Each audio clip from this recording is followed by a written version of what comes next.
Hello and welcome to How Could We, a podcast by EIT Climate Kick, where we dare to explore the power of possibility and innovation in the face of climate change.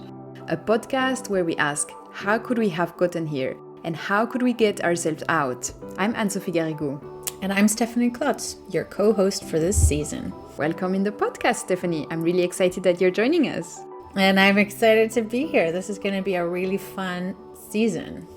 Yes, it is. So let me tell you a few words about this season. After focusing on sustainable forestry in season 1 and New European Bauhaus in season 2, we're doing something a little bit special for season 3. So for the next episodes, we're going to be digging into 3 really exciting topics. Yeah, it's going to be really fun because these episodes are based on conversations that were initiated by EIT Climate Kick, where we invited a range of experts to get some outside perspectives on the worlds we work in. So they're issues that are coming from outside of our work. We noticed that there were some reoccurring themes and there seemed to be stuff that was really on everybody's mind. And so we started to kind of put those topics together, and now we're really inviting on dialogues on some of them.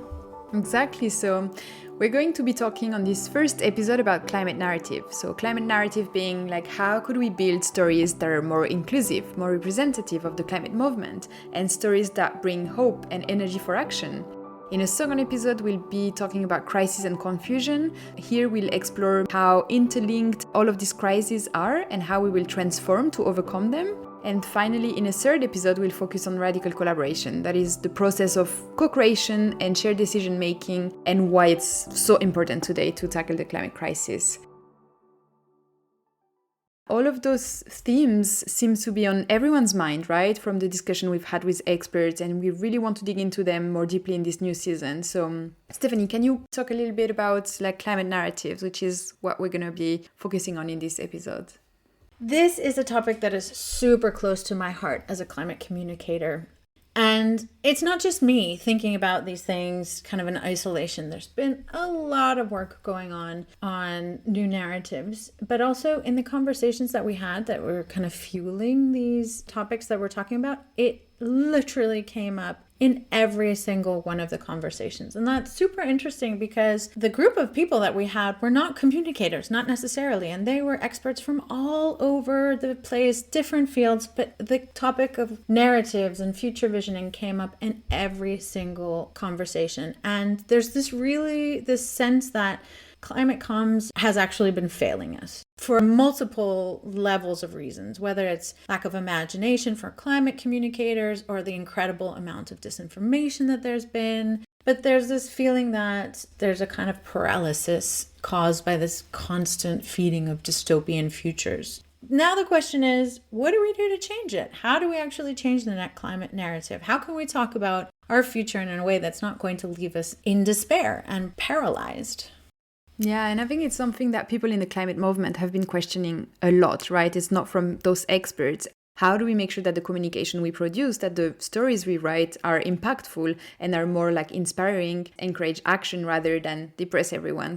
And we've tried everything, right? The images of the polar bear on thin ice, the devastating floods, the scientific graphs. And I think a question we've had a lot in our team as well, right? And Climate Kick is, how do we create those images of the future that is worth living in? And who can help us create those stories? And how do we reach out to those people? And I think we really have to get ourselves out of our little bubble, of our zone of comfort, and reaching out to people who we're not used to speaking to, basically. And that's why I'm really, really glad that we invited a super talented storyteller, an artist, an award-winning climate justice advocate for our first episode. And her name is Neha Misra. I met Neha a few years ago when she was working for Solar Sister. I really wanted Neha on this podcast because she brings this unique perspective to the conversation. Her work, her artwork connects the dots between art, environmental activism, and our well-being. And what sets Neha apart is her ability to use art to spark conversation. For me, that's super important. We need to get culture and creatives and artists and musicians into this. We need to really change the narrative around climate from the heart and not from the head. And I'm super looking forward to listening to the interview with Neha because of her really, really interesting, multifaceted perspective of not only an artist and a poet, but also she draws inspiration from her Indian heritage and blends her experience as both a climate leader and an immigrant woman. I love that her mission is also to bring Indigenous wisdom into the spotlight, and this is something that I find super interesting and necessary, and really important to have a conversation on how we do this without it being, tokenistic or fake. So I'm super excited, and let's get into the interview. All right, we hope you enjoyed the episode.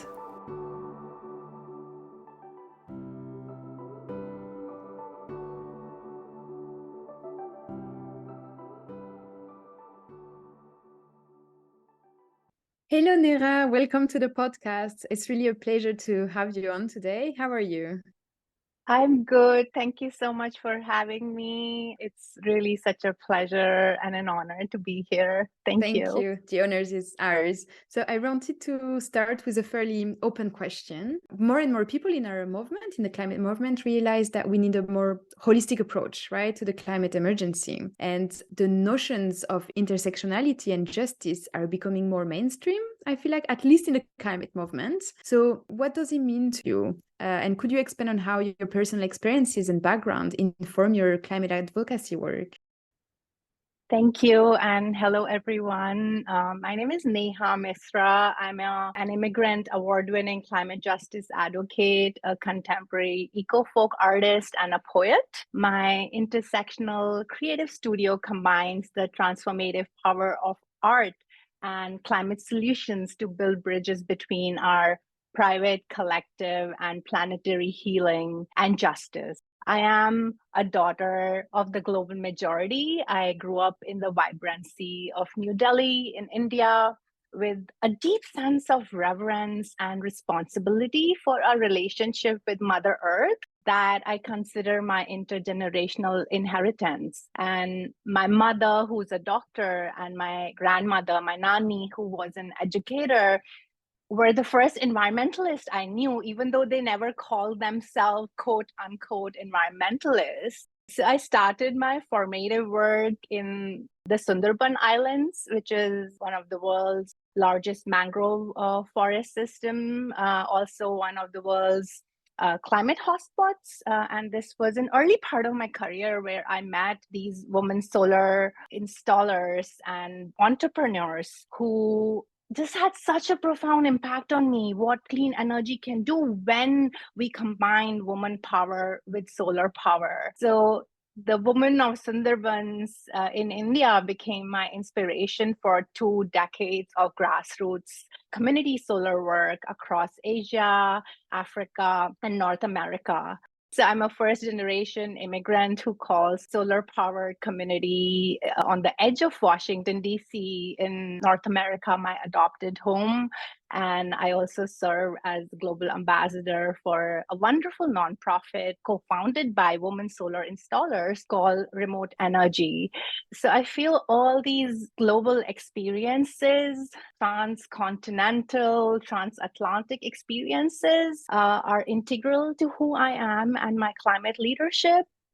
And the frame for that, I feel, is I want to highlight last year's Intergovernmental Panel on Climate Change, a very first time acknowledging in its entire history the role of colonialism on climate impacts faced by people of color around the world. So as someone whose parents were born around the cusp of India's independence from years of colonial oppression, and as a brown woman in today's America, I feel the wholeness of these identities and experiences is deeply integral to my climate leadership. And to me, intersections mean how do we acknowledge how race, class, gender, and so many other aspects of our identities are impacting our work in the climate movement and also how we experience climate impacts. Thank you so much for sharing this. I love what you're saying about how sometimes like the most impactful environmentalists in our life are not the ones that call themselves that, right? Like you're talking about the woman in your family. And I think, yes, this is something that sometimes we forget when we work on a high level climate things. In our chat before recording, you talked about the burnout and compassion fatigue that climate activists or anyone interested in climate change really may feel. Do you want to share a little bit about this and share your thoughts on that? And how do you take care of yourself in your career, in your life? And if you have any advice for others? Yeah, I feel climate burnout and its toxic toll within the climate movement spaces around the world. I feel it's an epidemic of its own kind that we do not talk about enough. It is tragically way too common. Either oneself or we all know somebody who has experienced the toll of climate justice advocacy, and I feel it is not ironic that we are living in a burning world with burned out human beings. In fact, earlier this year, first of its kind report called the Climate Burnout Report was released by an organization called Climate Critical. And the report highlights the very concerning trends of a climate workforce that is dealing with the toxic toll of burnout, which are disproportionate on people of color within the climate movement. So I feel just like climate change itself has disproportionate impacts on people of color, so is the parallel within the movement, those of us who are non-dominant identities, we are feeling the toxic toll. And for me, I feel I did firsthand experience the impacts of climate burnout. And also, thanks to love and support of community and loved ones and my creative practice, I feel I have been able to emerge on other side of burnout. And what I have learned is that as climate leaders and practitioners, we have to realize that we cannot build a sustainable world without sustainable human beings. When we chase the relentless quest for efficiency and productivity, which I feel are tools of the oppressor, when we place a quest for efficiency above systemic care, above nourishment and relationship cultivation within our organization, we harm the very quest of sustainability that we profess to live for. I would also add, based on my experience, that burnout is not a personal failure. It is a result of systemic extraction and unhealthy ways of being that we must change between our relationships and within our organizations and leadership. So for me, what really helped for me to navigate burnout and emerge from it is role modeling practices for sabbatical, doing really thoughtful leadership transition, rejecting the norm of workaholic, glamorous climate leaders that are constantly flying and never switching off, never getting enough sleep, and my studio practice, which is really about bridging the chasm of sustainability in our private and collective life, and to embody wholeness has been a big part of my healing. Thank you so much for saying that. I think a lot of people in the climate movement really need to hear this. And even in our own organization, I think this is something that we need to remind ourselves constantly. So thank you, really. And now I want to lead on from burnout towards inspiration, right? Because this episode is about climate narratives. It's about creative new narratives for the climate crisis. And I really want to hear from you about the role of art in creating these inspiring stories, because you went from, you work at Solar Sister to this now incredible art life, and art is now part of your climate works. And you have said, I'm quoting you now, creativity is a door to renew yourself, reconnect with your vitality. So can you expand on why you feel this is the case, and tell us your thoughts on the climate movement's relationship with art? Yeah, absolutely. I feel For me, creativity has been absolutely essential medicine to heal myself, to recover from burnout, and to see its toll around me in my climate communities, both locally and globally. And creativity has been really vital, not only to survive, but to thrive. I feel we must thrive. We deserve thriving. We deserve flourishing in our own lives so we can also create a flourishing world. And as social, cultural, ecological movements around the world show us, no matter where I feel on the planet you may be listening to this conversation from, art is absolutely vital for dreaming the world we want, for remembering our deep interconnection with Mother Earth, for grieving our losses, because there have been so many losses, and human losses, more than human losses, in the natural world of which we ourselves are a part of.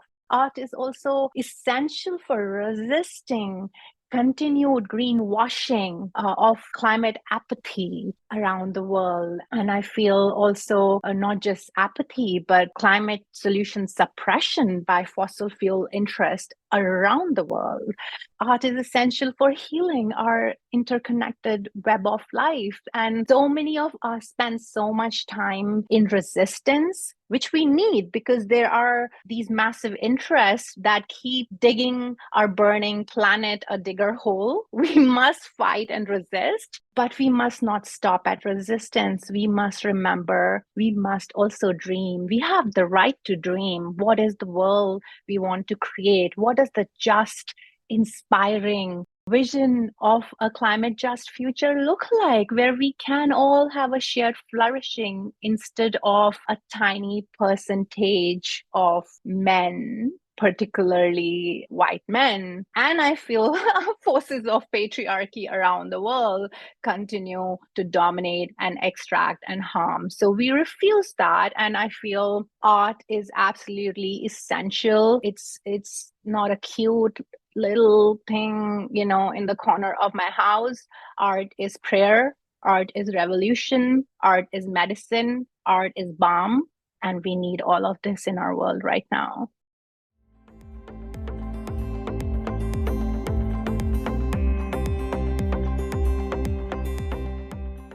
Yes, we do. But it's very, very difficult, right? Because people are dying every single day because of the climate crisis. So it's the same thing as we're demanding, or, we're talking about climate activists burning out, same with artists. How do you find the creativity and the energy in this world to come up with images of the future that are beautiful? Like, how do you deal with that in your practice?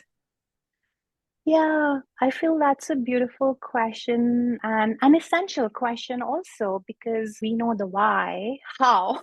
How is essential as well, how matters. And two things are really important in my experience as an artist and as a climate justice advocate. One, if you're listening to this conversation and you're a part of the climate movement in any way, big or small, and what we need to do, one, is to reimagine our relationship with artists across diverse forms of creative expressions and artists from diverse backgrounds. Let us not tokenize art. After we have done all the work, let us not tokenize and ask an artist, can you donate your painting so I can put it on the cover of my report? One, creative labor is labor. Artists deserve to be compensated. Their labor deserves to be recognized and honored. And studies have shown how integrating art and artists from formative stages of climate campaign design with varied stakeholders contributes to much more success of climate campaigns, because we are not just intellectual creatures at whom throwing endless streams of data and doom gloom pictures, would make us somehow get out of this climate rut we are in. We are emotional beings, and we must emotionally engage. We must move from apathy to empathy. We must get involved, and we must get engaged. So one, I feel, if you're listening to this, connect with artists in your community, invite them to your climate gathering in a much more thoughtful way, and from much more earlier stages, in a mutually respectful way. And then second, I feel we cannot just outsource the imagining and dreaming to artists. So I very strongly feel that creativity is our birthright, and the same extractive systems that are making our people and planet sick are indeed the ones that have sucked out creativity out of us. So I would encourage, if you're listening to this conversation, reflect on how can you reconnect with creativity in your own life, in your own organization, in your own movement spaces. Maybe you used to play an instrument which you can pick up again. Maybe you can return to doodling or sketching or whatever form of creativity really speaks to you. The bottom line being, creativity is a medicine we all need, and we need in ourselves so we can heal the world. We need it in the world so we can heal ourselves. The two are interconnected.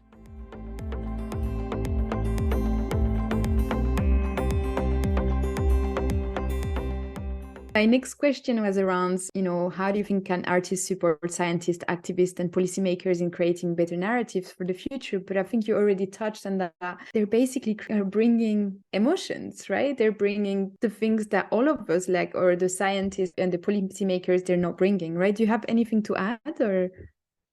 Yeah, I would say, also to be mindful that art in a bubble will not solve the climate crisis for us. And the bottom line for me is interdisciplinary collaboration. How can we bring artists, whether it is painters, visual artists, poets, singers, songwriters, dancers, together with scientists, together with policymakers, together with urban planners, which really needs a refreshing way of stepping out of our own respective bubbles. So, like, I have collaborated with a contemporary somatic dance company that commissioned me to write a climate poem, which became an epic climate poem called Portals of Transformation, where I explore across different elements what is the change we need, what is the change already happening, and they put this epic climate poem to movement. And it's a local contemporary dance company called Mad Dance here in the DC Metro region, and that really engaged people, and I feel so not only think outside the box, let us do away with the box. We need a different geometry. What about circles? What about we create beautiful shared circles, and we do that in an interdisciplinary way, which weaves artists and our own creativity to paint the world we need as a living, breathing canvas. Yeah, we wanted to ask you about movements that exist today, which create these narratives for our listeners to be inspired by. Do you have any other examples that you want to talk about?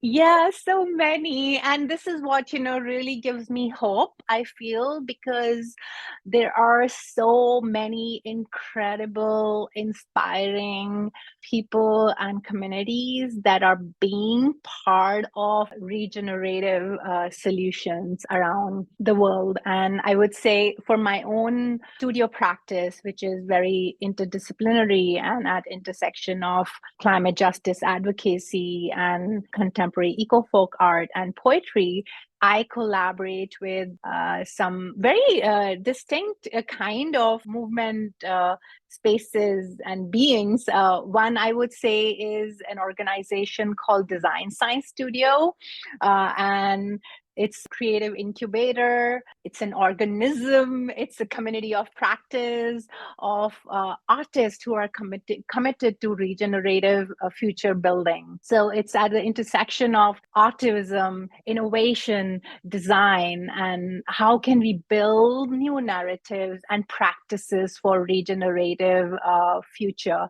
And so that's called Design Science Studio. And then I'm also a big fan of what is called the solar punk movement.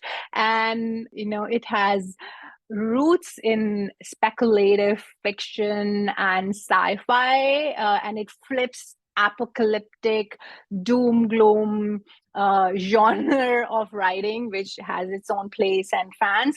But for me, what calls me about the solar punk movement is what are the visions of transformative climate just futures rooted in visionary dreaming. And to me, it is not just a matter of fiction because it is already happening. I serve as global ambassador for an organization called Remote Energy, which was co-founded by two of my favorite women solar photovoltaic installers who are training communities of color, particularly women and indigenous leaders, both here in North America and in different parts of Africa, working closely with our partners to make solar PV installation livelihood opportunities much more accessible, so it does not remain male dominated, so it does not remain I would say here in North America white dominated. So I feel Remote Energy is a living breathing example of solar punk movement in our real world. And then I had the great honor of being a Public Voices Fellow on the climate crisis with the OPED project and the Yale program on climate change communication, which is also shifting the dominant climate storytelling and narrative building by sharing opinion pieces of many more diverse climate leaders. And I learned during the course of the fellowship how most opinion pieces are no surprise there. Written by white male? I'm gonna take a guess. Yes, exactly. So not just the craft of writing op-eds, but how does one pitch it to publications? How does one amplify voices which are doing essential, vital work and that need to be heard? And I would say, including my own. It has been a great source of inspiration and learning for me, along with other incredible climate leaders, and then finally I would add, this is based on one of my most recent experiences here in the Washington, D.C. region. We have Smithsonian's Anacostia Community Museum, which launched its Center for Environmental Justice recently. And I was a part of their Women's Environmental Leadership Summit, which just took place a few days ago. And it really brought together this intergenerational group of climate and environmental leaders, so many inspiring leaders. It was so great to see so many role models and women of color who just, I feel I'm so moved and inspired, and who think beyond these flattened boxes that many work in a really multi-dimensional way to bring together culture, heritage, climate activism. I had the honor at the opening of one of their ongoing exhibit called To Live and Breathe, which is about women's environmental justice leadership here in the DC region, but also it connects to leadership of women nationally and internationally. I feel it's really inspiring because what they are doing is they're blurring this boundary between the artist and the community members themselves as artists who get involved, not just witness art and be moved by it, but an invitation to how can we all be artists of creating the world we want. My message is that there is an abundance of examples, and this is our work to know them. Thank you. We will add all those links to the podcast. And I think you just mentioned women of color being role models. And first of all, you're also such a role model, right, today. And I remember when I was working at the Beam magazine, and people were like, oh, there are not so many women of color working in the climate movement. Like, where do you find them? This is not true. As you're saying, there are an abundance of examples of women working in those movements. And it's just about going basically a little bit outside of your little bubble and just like talking to people and meeting with people that, maybe you're a bit uncomfortable because they're from different cultures and you're not used to navigating those spaces, but they are there, right? And it's so important what you're saying here. I'm really so glad that you're here.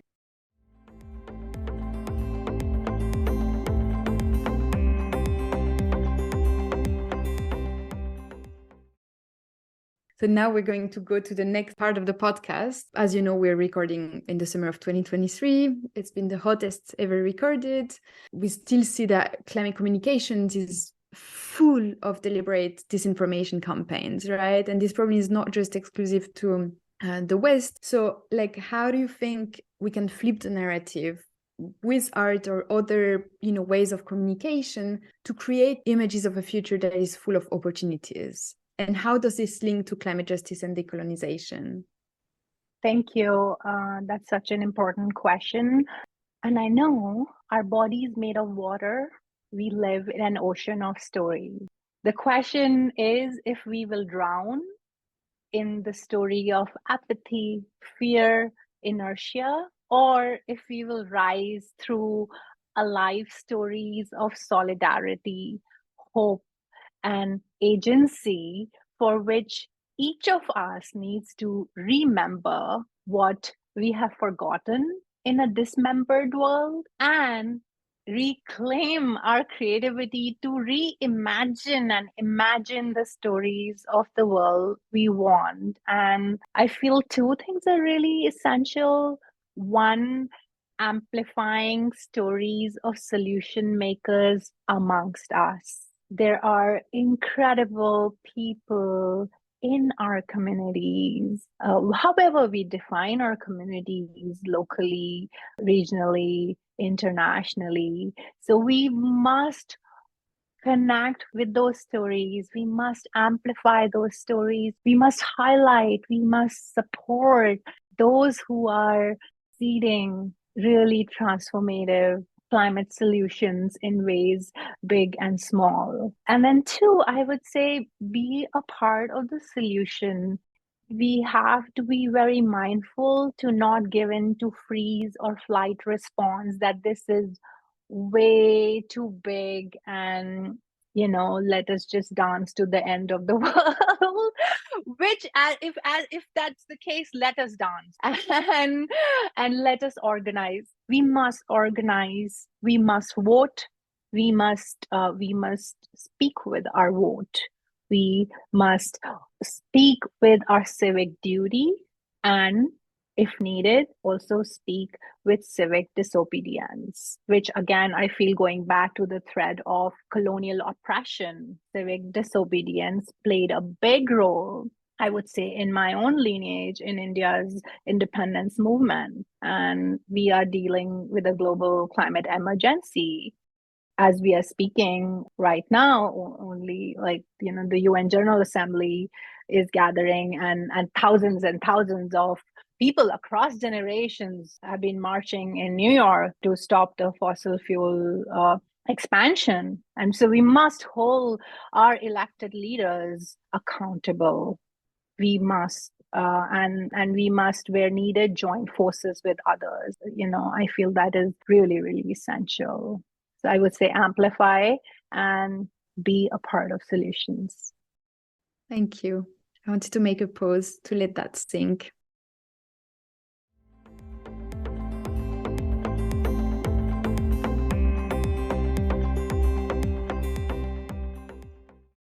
I really want to bring this idea, like, to let us think, and our listeners and myself also, like, what would a beautiful, a just, and a climate resilient future look like to you? For me, it looks like a renewed world where we realize and actively participate in connecting the fractal dots between private, collective, planetary healing, and justice. It is a world where beauty is the verb embodying reimagined relationships with the more than human world. It is a world where we are each alive with the creative vitality that is our intergenerational birthright to create a world of shared flourishing where we move from not only surviving, but also thriving and thriving together. Thank you so much for sharing. It's almost like a poem. It resonates like one. Thank you, Neha, for coming to the podcast again. And yes, as a last gift that you're bringing us, and we're receiving it with so much gratitude, we wanted to ask you if you could share a poem. So here we are. Thank you so much. What a beautiful and inspiring conversation this has been, both in questions and answers and all the spaces in between that we must inhabit. So I want to share this poem with you. It is called Enough. I am enough. You are enough. We are enough. This room is enough. Enough sunrise constellations pouring from enough windows. This life is enough. Enough has been given. Blue skies, tree sculptures, cloud dancers, firefly fireworks. Enough tenderness of strange knowns and unknown strangers. Enough has been received. Lavender aromas, cricket lullabies, moonlight laughter, lingering love. Enough. But the earth is burning because it is never enough. The remembrance of forgotten songs in my bones, enough. This canvas size to play with, enough. This space to be a space traveler of a new imagination, enough. This poetry balm on old, old new, new old, new wounds, enough. My needs, enough. The aftertaste of hunger satisfied, enough. Time we had enough, time we have enough. The moments of releasing the invisible chains, enough. Enough. In this world of more is forever less. You are enough. The cloak of benevolent giving over cruel taking, enough. Enough gaslighting that made breathing in your presence shallow enough. Violence of your silence, enough. Enough is enough, enough already. I have had enough, enough said, enough heard, enough gained. What we lost again in that gain, enough. We have been alone together, together alone, enough. There is a dance of death all around us. Enough. Let us finally live enough. Neha, thank you so, so much for sharing everything you've shared today. I'm truly, truly grateful, thankful. Thank you. Thank you so much. This has been such a joy for me, even though our world faces so many challenges in this ocean of so many problems in the world. I appreciate you and the work you are doing, the movement work to share climate stories that see the hardships and challenges, and that also hold the yes and of possibilities, and this being a space traveler of a new imagination. So thank you. I so appreciate you, Anne-Sophie.